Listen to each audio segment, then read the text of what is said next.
जय हिंद दोस्तों। तो कैसे हैं आप सब? आप सभी का आपके अपने YouTube channel unique science classes में स्वागत है। जैसा कि आप लोगों का अंशाल चल रहा था 348 जीजी, जिसमें से आप लोगों को क्वेश्चन नंबर 9 तक बता दिए गए थे और 348 जीजी का कोड का लास्ट क्वेश्चन नंबर 9 का अथवा है। इस तरीके से आज आप लोगों का इस कोड 348 जीजी का आप लोगों का पूरा क्वेश्चन आज हल करा के समाप्त हो जाएगा। तो आज आप देखेंगे कि क्वेश्चन नंबर 9 का अथवा क्वेश्चन क्या है। तो आप देख रहे हैं कि आवृत बीजी पौधों में निषेचन कैसे होता है, यानी आवृत बीजी पौधों में निषेचन कैसे होता है, निषेचन पश्च घटना का वर्णन कीजिए। जैसे कि आप लोगों को बहुत बार बताया गया कि निषेचन, पहले जानेंगे निषेचन किसे कहते हैं। तो आप जानते हैं कि नर तथा मादा युग्मकों के समेकन को क्या कहते हैं? निषेचन कहते हैं।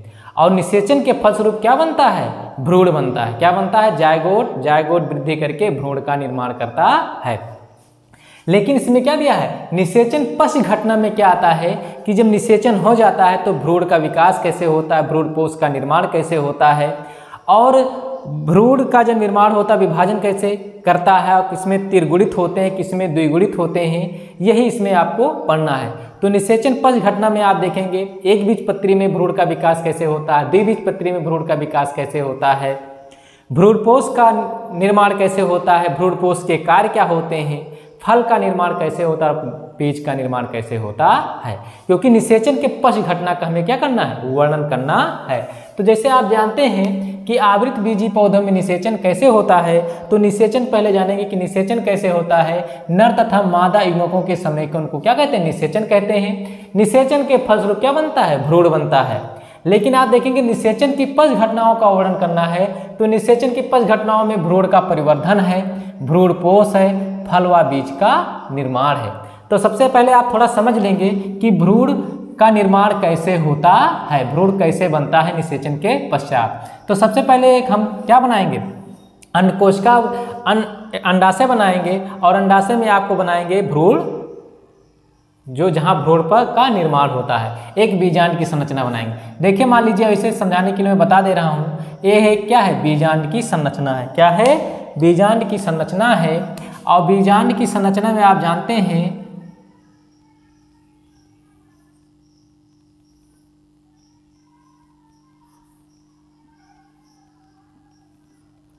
ये बीजांड की संरचना है। आप जानते हैं बीजांड में ये कौन सा भाई? ये निभाग है। क्या है? निभाग है।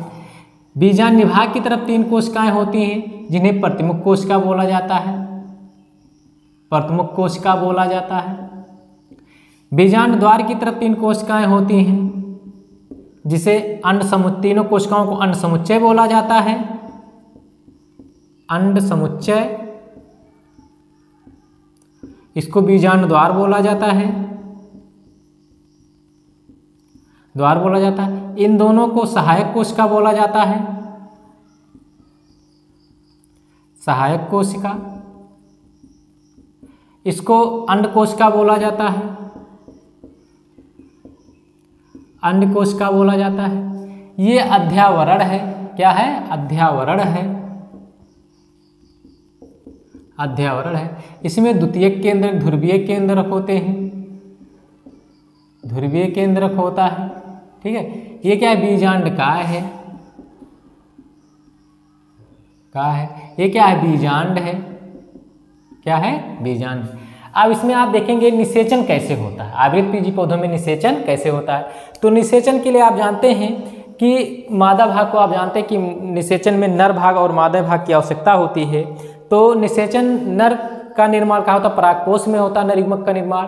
मादा युग्मक का निर्माण अंडाशय के अंडकोशिका में होता है। तो आप देखेंगे कि मादा युग्मक के कौन से भाग होते हैं? वर्तिकाग्र होता है, वर्तिका होता है और अंडाशय होता है।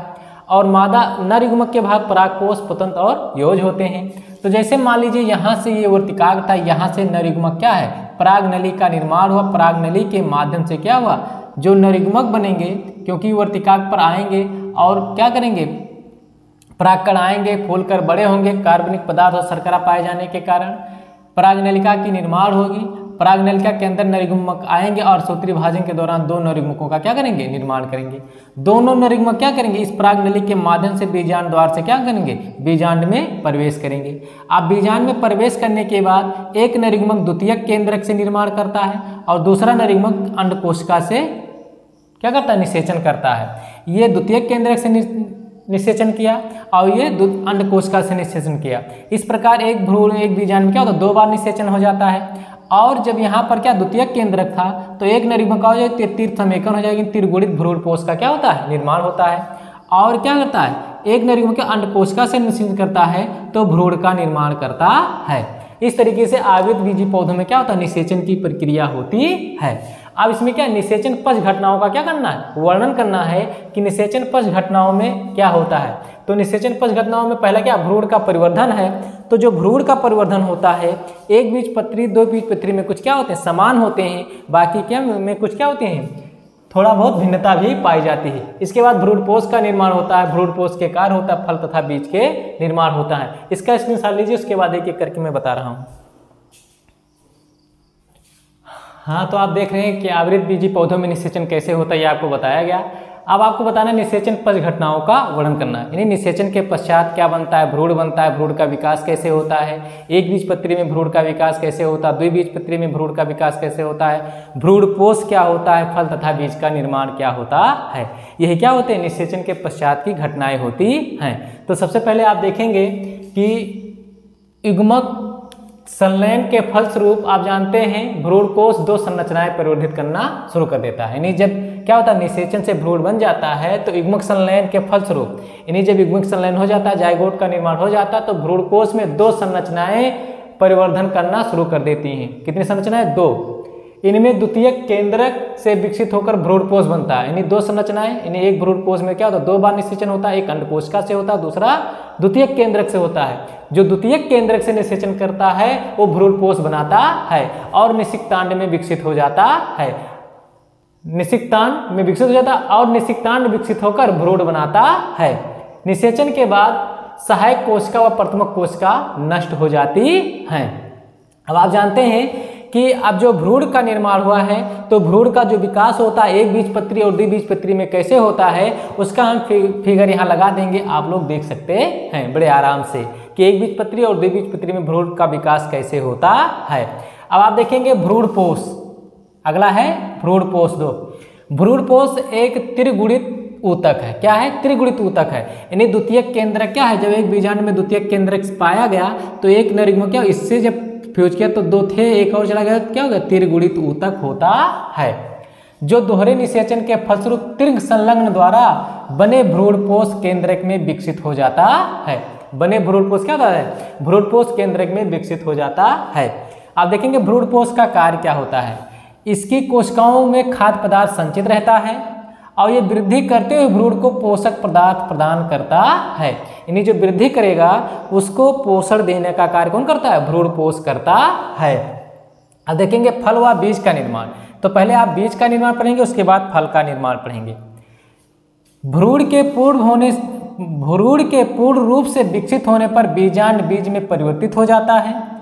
बीजांड में वृद्धि करने के साथ साथ दोनों बाहरी आवरण सूखकर एक रक्षक आवरण बना लेते हैं। यानी जो अंतःध्य आवरण होता है, बाह्य आवरण होता है, क्या होता है, वो सूख कर क्या होते हैं, एक रक्षक आवरण बनाते हैं जिसे बीजावरण कहते हैं। जिसे क्या कहते हैं, बीजावरण।